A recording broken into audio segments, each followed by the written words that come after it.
Just wanted to give you a quick look there of my setup. Now, we have put the skin down, which has now become my template.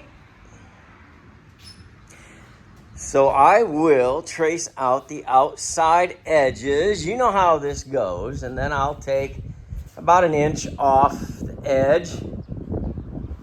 Not on the bottom, just on the front, top, and back. And then I will cut that out and we will have walls. I will still save this skin for my reference points so that I know where everything goes. All right, I'm going to get to it. Went in 1 inch. Cool little thing here. As it turns out, this little yellow weight plate that I use all the time is really super close. Although they do more of a squared, rounded off, I find that that's difficult to get the skin to pin down to. So I use that. That's very close. No one will notice. I shouldn't have told you. Then I went straight lines with a 4-foot level down to where it bends down here and then it slopes back. I did that. Then I did the same thing here with my little yellow weight. I would guess that's somewhere the same thing as a paint can. I'll bet it's real close. Came down here, which is okay because this is 3/4. It's coming off anyway. So I'll just be conscious that when I do this to round that a little bit. Square it off, round off, if that makes any sense. I know it probably doesn't. So we're going to start cutting right now. Got her cut out. I think I like cutting these out because they're just pretty straight angles, and I like that. And as we've been discussing, I think that this shape, I don't want to say it's making a comeback, but it's starting to become popular.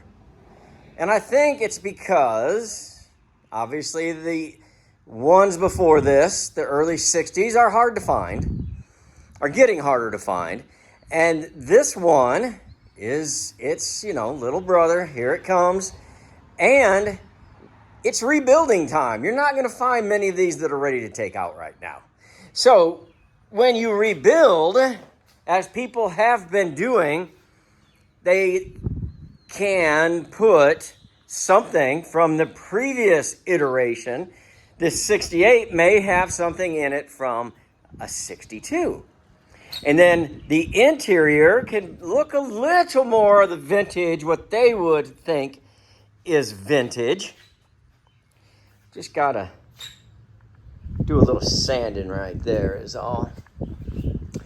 And I think that is a big reason that these are making themselves known and popularized. And I think it's a good thing because these are still out there and haven't really gone through the roof. So if I see one very inexpensive, I'll jump on it, definitely, and have it out here for one of my customers. So I'm going to just find some points that I need to sand and catch up on. And then you know what's next, boys. Amber shellac.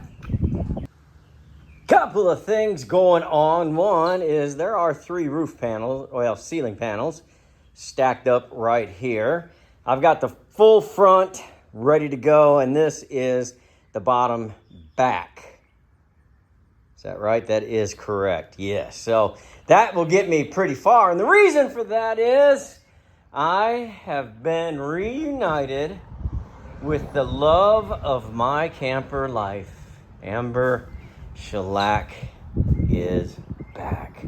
You can hear it in my tone, in my mood. It is true. I am a happy man once again. So I've got those 2 rear panels right there to do. I've got 4 panels here plus this panel. And then once these get dry, maybe after lunch, they're going to get a coat of my girl Amber. World headquarters just feels alive, boys. It just feels alive. Isn't it beautiful? Now you can see the contrast here I was talking about. I really like it. Look at that. It's going to be nice. It's going to be nice. Let's see what we got. Get a little closer, Rob. Oh, yeah. What's Amber doing for you? Ooh, look at that. Yeah. Yeah. All day, every day. That's what this customer is going to get. That's what they asked for. That's what they're going to get. Yeah, I'm happy. I probably need to calm down. You're tired of hearing about it. Next step. Well, I made sure everything was level, as it should be. And then we're going to install the walls. Then when we come back, we will amber shellac the ceiling parts that we have made. They should be dry enough by then. We will not probably be putting them on this early, but we'll have them for after we, I guess, first step will probably be to build the back 2 bunks, 2 twins, and then probably the front, because we could put the back on once the bunks are in there, because we have to build, the AC is going to go out the back, which is pretty cool. Yep. Looking good, excited. Let's put up some walls, boys. I like it. You can tell I use the circular saw instead of the jigsaw because it is on point. That is just straight as it should be. Oh, looky there. Look at that, would you look at that? Getting ready to put the welting on. Yeah. Look at that. Talk about interesting. Boom. Oh man, I am digging it. Just those crisp cuts right there. I think it just adds so much. All right, I'm gonna get my welting on and then I gotta go eat lunch.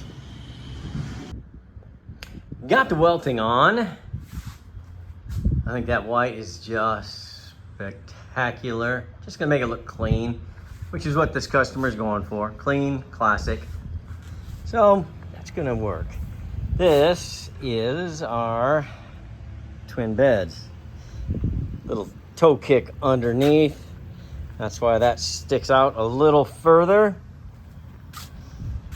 And it's gonna be 30-inch by 75 standard RV mattress. And of course there'll be a plank over the top of that. So 1 for each side, which 30 and 30 is 60. And then that leaves me 16 inches in the middle for the AC. The AC from here to here is 16. I remember in the Sunshine Machine, we had to stuff that thing in there and create new opportunities for airflow, which we did, and it worked great, no problems.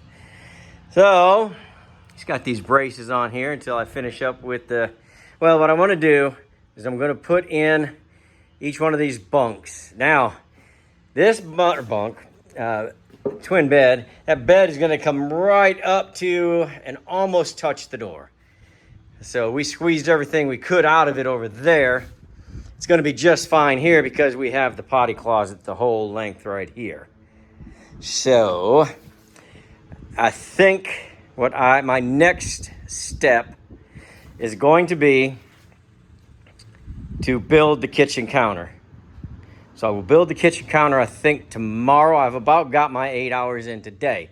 And then that will tell me exactly where to put the potty. So tomorrow, I think it's just going to be kitchen counter and hopefully potty closet. Yeah, that would be a good, that'd be a good goal. I remember doing these from last time, so it didn't take me as long this time. That was a project last time, because I'd never done it. But they look good. They're going to be nice. Worst case scenario, I'll put a little beam right there where your butt would go. But we're going to be sitting on a 6-inch mattress plus a piece of plywood. We'll be fine. We'll be fine. But we'll test it. All right. It's drying with the putty right now. We'll sand it tomorrow. Well, we might sand everything all at once. Oh, I forgot to put a piece of trim right there, didn't I? Okay, I know what I'm doing next. And then it's got to all be sanded down and then amber shellacked. All right, boys, I'll see you on the next one.